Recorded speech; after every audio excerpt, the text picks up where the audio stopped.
فَإِمَّا تَثْقَفَنَّهُمْ فِي الْحَرْبِ فَشَرِّدْ بِهِمْ مَنْ خَلْفَهُمْ لَعَلَّهُمْ يَذَّكَّرُونَ۔ فَإِمَّا تَثْقَفَنَّهُمْ فِي الْحَرْبِ، تو اگر آپ پا جائیں انہیں جنگ میں، فَشَرِّدْ بِهِمْ مَنْ خَلْفَهُمْ، تو ان کو ایسی سزا دیجئے کہ جو پیچھے ہیں ان کے ہوش ٹھکانے آ جائیں، لعلہم یذکرون، تاکہ انہیں عبرت حاصل ہو جائے۔ یعنی یہ کہ اب ایک تو یہ ہے کہ وہ کوئی صرف ان کی جو ہے وہ وہاں سے خطوط جا آ رہے ہیں، پیغام رسانی ہو رہی ہے، لیکن کہیں اگر ان میں کا کوئی شخص جنگ میں بھی پکڑا جائے،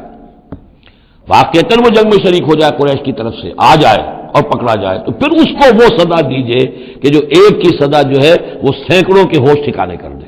یہ ہے مطلب وَإِمَّا تَثْقَفَنَّهُمْ فِي الْحَرْبِ فَشَرِّدْ بِهِمْ، ایسی سزا ان کو دیجئے من خلفہم کے جو ان سے پیچھے ہیں ان کے بھی ہوش ٹھکانے ہو جائیں، لعلہم یذکرون، شاید کہ پھر وہ نصیحت پکڑ لیں۔